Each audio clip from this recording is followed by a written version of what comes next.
حرمكي بربرتاي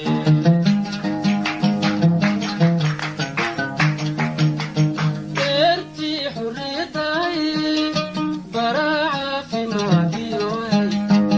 وري ليس كبانتاي بحسني هرجيسا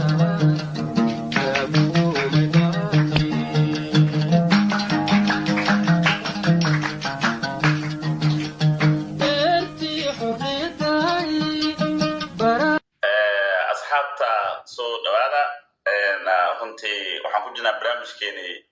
magaalo walbo ay degaan bulshada Soomaaliyeed runtii magaalo walbo ku taalo deegaanada Soomaalida haday noqon lahayd dalka Soomaaliya ama deegaan walbo Soomaaliya ku yaala Kenya Ethiopia dhulka Somaliland ha ahaado barnaamijkeeni ahaa magaalo walbo maxay caan ku tahay ayaan dul istaagi doonaa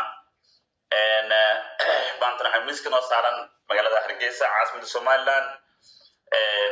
waxaan ka wareysan doonaa runtii shakhsi magaaladaas waqti badan ku soo qaatay haddana qurbaha ku nool oo runtii in badan degnaa deegaanada Somaliland haday noqon lahayd Hargeisa haday noqon lahayd magaalada Baro Gibiley runtii shakhsi in badan aad u kala qaano in badan ku noolaa ayaan qadka nooga jiro aan wareysan doonaa saa ula socda insha Allah waxaan dul istaagi doonaa wax walbo ay fiican tahay magaalada Hargeisa wax walba ay caan ku tahay magaalada Hargeisa waa magaalo nooca jawigeeda dadka ku nool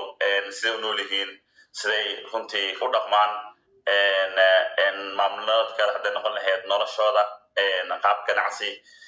qaab xoolo dadka siday u badan yihiin magaalada magaalo nooca markaas u fiirisid waxaan kaloo dul istaagi doonaa magaalada Hargeisa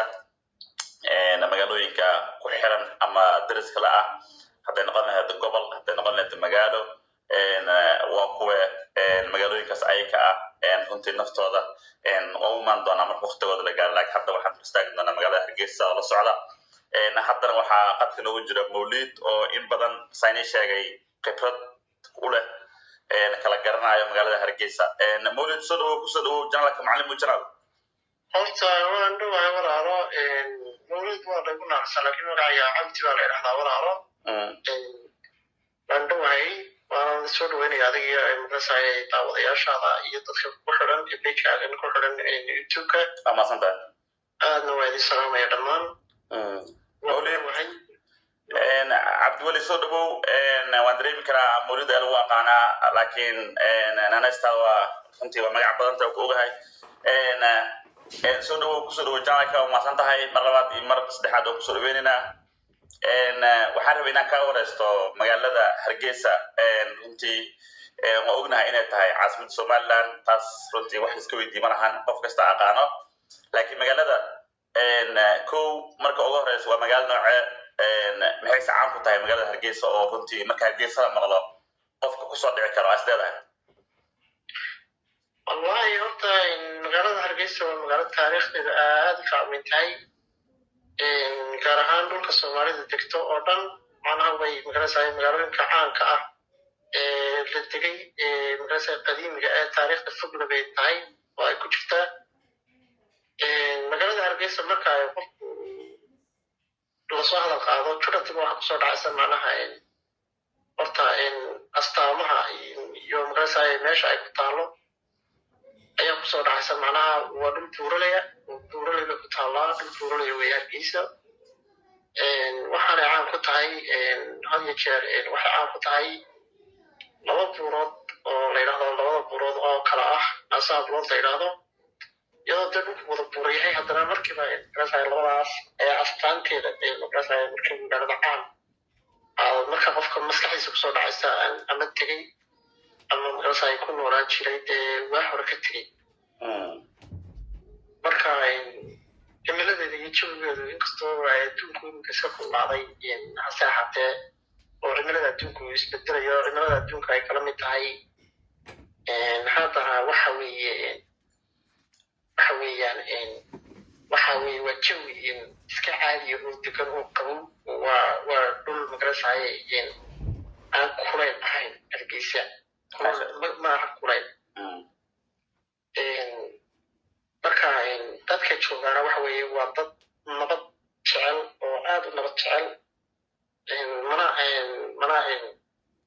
mana jecla waxyaabaha dhibaatada ah had iyo jeer nabadgelya darrada ay waxa way ka xanaaqaan nabadda caan ku tahay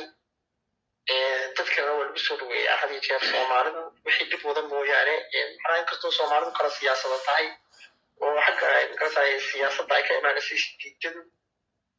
oo istiijada de meel walba way ka jirtaa adduunka oo waxa weye qurbaha ku noolahayba istiijadu way ka jirtaa walaalo aad iyo aad waxa weeye siyaasada uu istiidayo fikirka biniaadankaaba ku dhisan macnaha istiijada uu istiidayo laakiinse haddana marka ay dadka soomaaliyeed yimaadaan macnaha magaalada wax takoora malaha wax la egaya malaha keliya waxa weeye qofku waxa weeye qaabka ugu soo galay leeyahay qaab magarasaya nabadgelye ah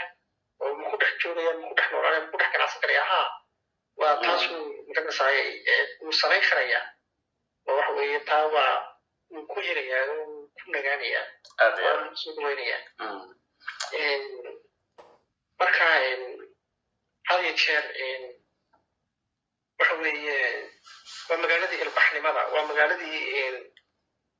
ummadda waxay leedahay wax la yidhaahdo sugaan bay ummad walba leedahay gaar ahaan ummadda soomaaliyeed sugaan ayay leedahay meelaha ay kasoo ukontay sugaanta soomaalida had iyo jeer iyadoo dhulkaas magarasayay dhulkaas loodhan jiray la yidhahdo somaliland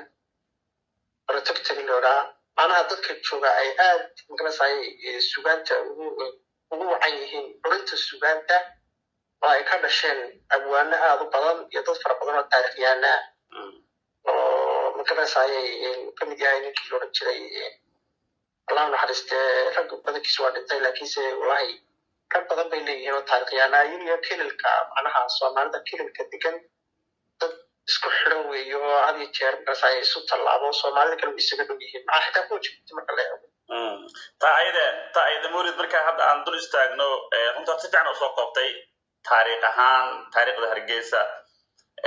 waxay caan ku tahay waa si fiican usoo koobtay maasha allah hadda ka dhawaajis ana usoo socda laakiin hargeysa inta badan waxaan lahaa waa hoygii fanka markaasaa u fiiris marka waxyaabaha ay ku mutaysatay in la dhaho hoygii fanka waa hargeysa maxaa kamid is leedahay wallahi hargeysa fankeedu waa fanka meesha soomaaliya ay fankaba kasoo bilowday macnaha shanta soomaali degto macnaha marka qofku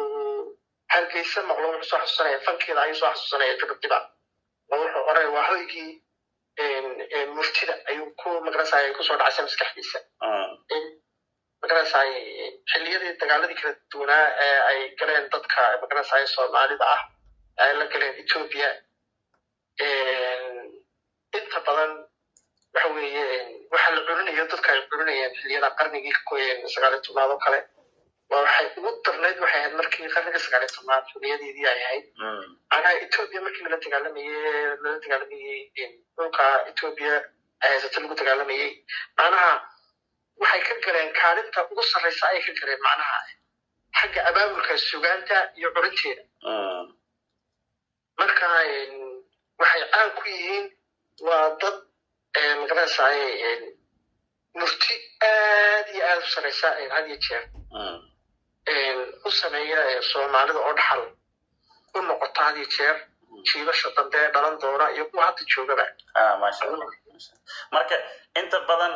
dadka oo hargeysa jooga markaasi u fiirisid waxyaabaha ay xiiseeyaan maxaa kamid ah oo hobbigooda ah ee mar walba inay sameeyaan jecel yihiin wallahi iminka adduunka waxa weeye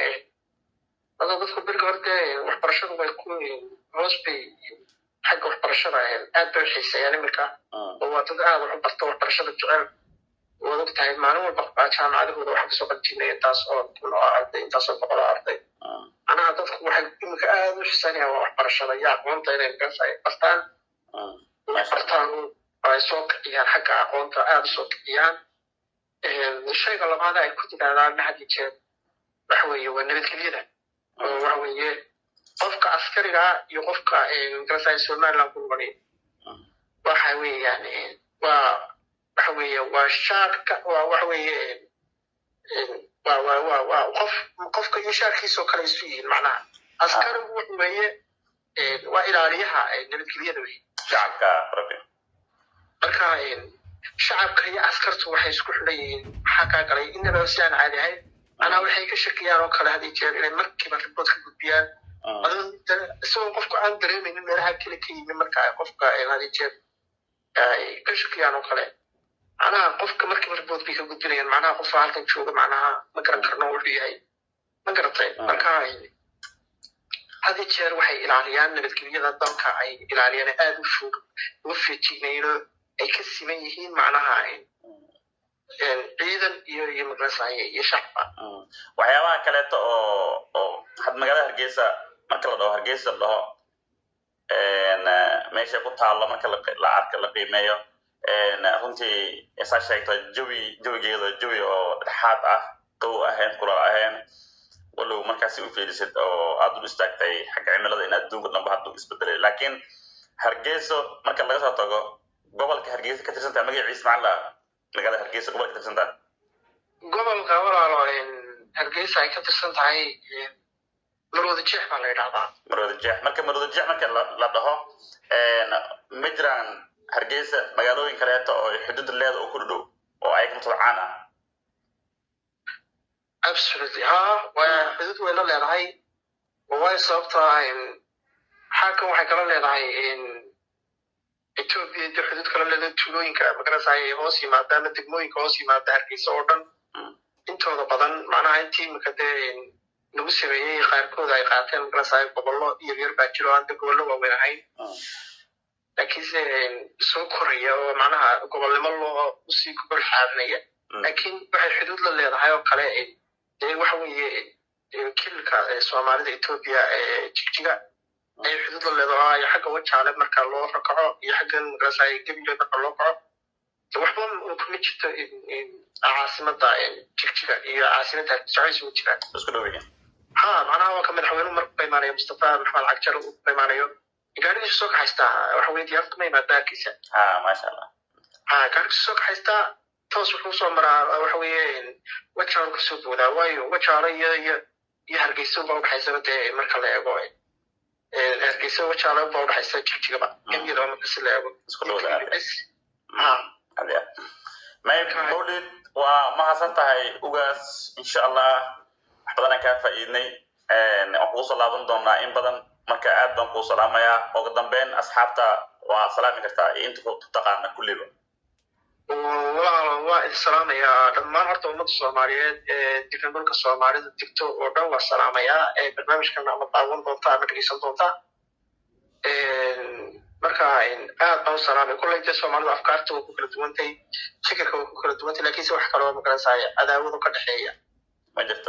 ma jirto walaaltinimo ka dhaxaysa aan magarasay wax kale aan goynaynin macnaha siyaasadda ku kala duwanaan karo macnaha waa wax iska dabiiciya adduunka dhan ku kala duwan marka laakiin waa dadka Soomaaliyeed waa dad walaalo ah dadka jecelahay iyo kala dawlad ah oo magarasay kala maamulaha oo magarasay